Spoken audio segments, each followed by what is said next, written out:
पास दो बाज आए, ऐसे बाज कि भाई साहब बिंदास, बहुत अच्छे। राजा के पास बिल्कुल ऐसे बच्चे थे तब आए, दिखने में इतने अट्रैक्टिव, बहुत अच्छे, अच्छी तरह वाले बाज। राजा ने उनको अपने पास रखा और भाई साहब एक बहुत ही अच्छे पक्षी वाले को बुलाया और उसको कहा कि इनको परफेक्ट बना दे, ये जब उड़े तो मजा आ जाए। भाई साहब पलने लगे, अच्छा खाते, अच्छा रहते, भाई साहब बिंदास। तो राजा उनके निरीक्षण करता रहता, बाज बड़े होने लगे, बाज पूरे बड़े हो गए। राजा ने देखा एक बाज बहुत उड़ता है, बहुत ऊपर तक जाता है, पर दूसरा बाज इतना ऊपर तक नहीं जा पाता, एक डाली पर आकर फिर ठहर जाता है, फिर ठहर जाता है, थोड़ा सा उड़ता है, फिर उस डाली पर आकर बैठ जाता है।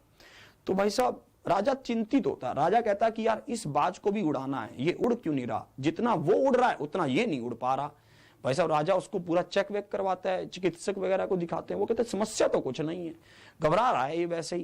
भाई साहब राजा घोषणा करवाता है कि जो भी इस बाज को उड़ा देगा, इसकी लंबी से लंबी उड़ान, उसको मैं क्या दूंगा, जो मुंह मांगेगा वैसा इनाम दूंगा।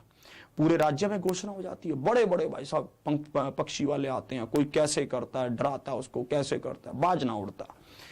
एक भाई साहब किसान आता है, कहता राजा साहब एक बार हम भी ट्राई कर लें। राजा बोले भाई तुम भी कर लो ट्राई, सबने ट्राई कर लिया, तुम भी कर लो। भाई साहब वो किसान आता है, किसान कहता है राजा जी आप कल आइए, कल आपको बाज उड़ता हुआ पाएगा। राजा अगले दिन आता है, राजा देखता है बाज भाई साहब जो पहले उड़ नहीं रहा था आज क्या उड़ रहा है, क्या उड़ रहा है, आसमान की ऊंचाइयों को छू रहा है भाई साहब।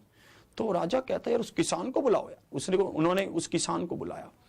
राजा किसान से पूछता है कि आपने ऐसा क्या कर दिया कि ये बाज जो कल तक उड़ नहीं रहा था, बार बार लौट कर आ रहा था, आज ये इतनी ऊंचाइयों को छू रहा है, आपने ऐसा क्या किया। तो किसान कहता है कि साहब ये अपनी डाली से बहुत प्यार करता था, ठीक है, बार बार उस डाली पर आकर बैठ जाता था, थोड़ा सा उड़ता फिर डाली पर बैठ जाता, ये उसको बहुत चाहता था, हमने उस डाली को ही काट दिया। जैसी वो डाली कटी, भाई साहब इसको समझ आ गया कि इसके अंदर असाम क्या है, क्षमताएं हैं, पर ये अपनी क्षमताओं को बांधे हुए था, रोके हुआ था। ऐसे ही हम भी करते हैं, हम अब किसी ना किसी चीज के चक्कर में, हम किसी ना किसी चीज के मोहवश हम अपने समय को वेस्ट करते रहते हैं। जैसे मान लेते हैं वो मोह कैसा भी हो सकता है, फेसबुक को यूज करने का, व्हाट्सएप को चलाने का, बेफालतू में टाइम को वेस्ट करने का, इधर उधर की बातें करने का, ठीक है, तो वो मोह टीवी को देखने का, कैसा भी हो सकता है, पर हम उस मोह के चक्कर में अपनी क्षमताओं तक पहुंच ही नहीं पाते, उनको बार बार दबाते रहते हैं।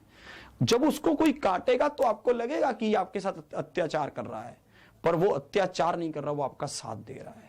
बात की गहराई को समझें, उड़ जाइए, अब मौका है हमारे पास कुछ मंजिल को पाने का, छूने का। आज के सेशन को यहीं तक रखता हूं, उम्मीद करता हूं कि आपको सेशन बहुत अच्छा लग रहा होगा।